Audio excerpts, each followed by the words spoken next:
a couple of things to update you about today. First thing, I'm going to give you an update on my heart. I met with a cardio-electro-physiologist this morning. Some really good but also challenging news from him.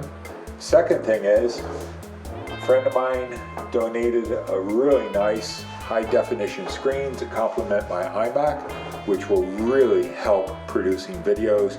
So Tom, thank you very, very much. I am looking forward to getting lots of good use out of this screen. And the other thing is like the previous weeks, I have an object lesson again today.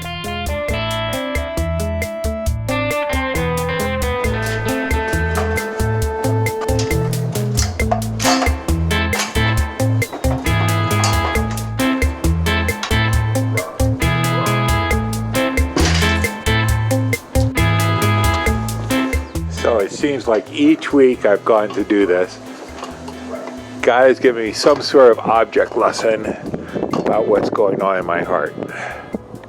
First week it was fixing a bad valve on my sprinkler system. And last week I had to do a pressure reducing valve underneath. And then this week I've got a problem with this solenoid valve on our swamp cooler. Okay, first thing, before anybody complains about a guy with a-flutter and a heart condition being up on a roof, I'm not in pain. I just get out of breath easily. I wouldn't be up here if I didn't think it was safe. And I probably wouldn't be up here if I was a wise person. But I want you to see the view from up here, because this is absolutely fantastic.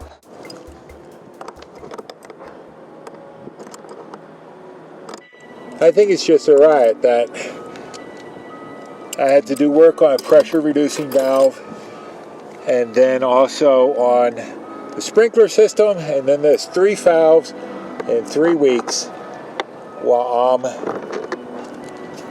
wrestling with my own valve issues.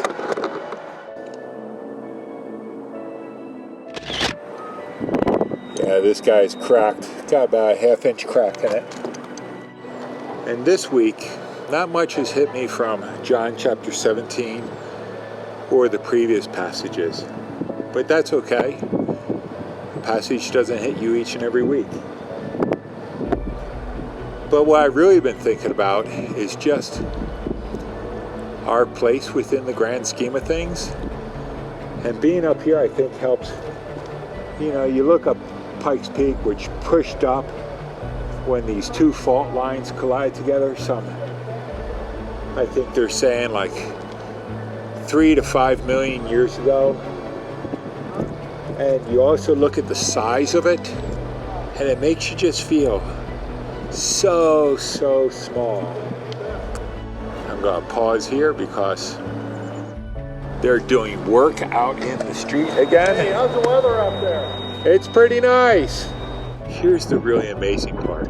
God looks down, creator of this vast universe, eons and ages beyond anything that we can measure or understand or fathom. And yet he still considers us valuable and significant. The most significant creator looks down and sees significance in us. It's really remarkable. I gotta get to this valve down so that Catherine can run out and get it. Because while I don't mind being on the roof, right now I'm not allowed out in public because of my heart issues and the threat from coronavirus. As long as I move slow and steady, I'm okay. My biggest problem is if I try doing too much too fast. Ever since my heart kind of blew up, I really haven't had the chance to take you on any more field trips with the bikes. So this is what you're stuck with. Me doing household chores around the house.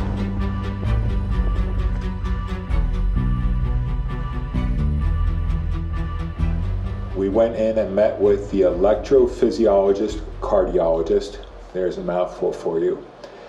It looks like he's going to try and get us in sometime towards the middle of next week to have a procedure where they kind of go up through the groin up through a vein into the heart, and then while I'm unconscious on the table, hopefully, they will actually ablate a section of the heart, and then he'll also look at the opening between the two atrium while he's in there and see if anything needs to be done about that or not.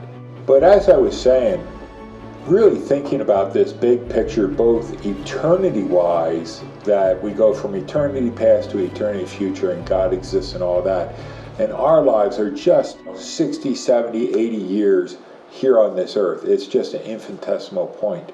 And then the second idea is just how huge creation is. We're so small. We're insignificant on sort of a time and space type scale. But from God's perspective, we're not insignificant. And that's what's really amazing about this whole thing, that God deems us worthy of his love and attention. One of the things that I've been thinking about since I made the comments up on the roof, what am I living my life for? Am I living my life in light of the cosmic scale of the universe and in light of eternity past and future? Or am I living my life in light of this really infinitesimally small little point that I occupy on that line? It forces me to kind of reassess what I'm doing, where I place my life, and also why I'm doing this channel. My whole goal here is to take what I've been teaching and learning for the past 30 years and make it wider to a much wider audience. I think that kind of fits in. It's kind of a scary thing to launch this on YouTube. Next week, I'm going to try and really get the biblical video out. That'll be my highest priority. I'll try and put the video log out later, hopefully after I've recovered. So if I miss a video log for next week, please bear with me.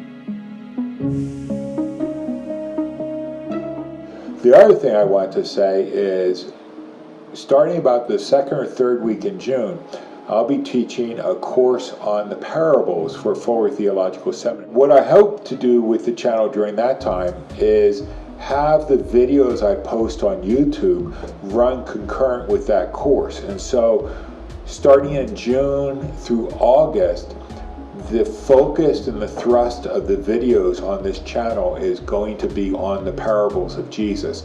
And if anyone's interested when that starts up, remind me and I'll put a list of books or articles or various resources like this that you can get hold of, so that as we go through this course on the parables for Fuller, you could also be doing some reading or diving in a little bit deeper on your own.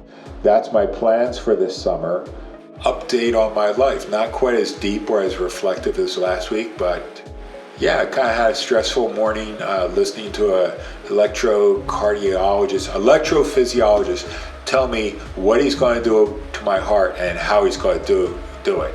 Oh, the other thing, besides just going up from the groin, they're also going to go down through the throat as well.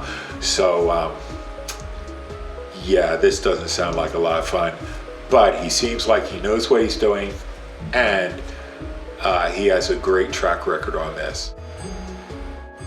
We'll see how it goes, and I'll keep you informed. Keep me in your prayers and your thoughts. Until next week, peace be with you.